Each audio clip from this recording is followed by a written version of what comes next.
No tam pustila. No. Já jsem říkala, že jako jestli tady někoho sešel, tak to bude on. Já se vám jako chce, vy vypadáte, že jdete kamkoliv, tak na nějakou tu kládu. Tady dole nebo? Jak dole? Jak chcete? Poslední. Já začnu utíkat, tak taky jo? Můžete.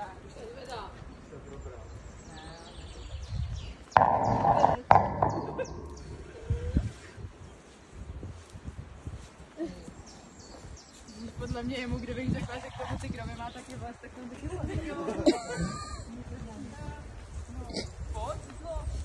Peťásku!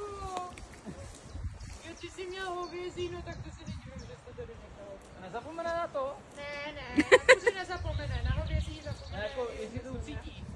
Cože? Jestli to nemám dát nikam jít? Dnes mu to až pod. Do boudy, Kubo.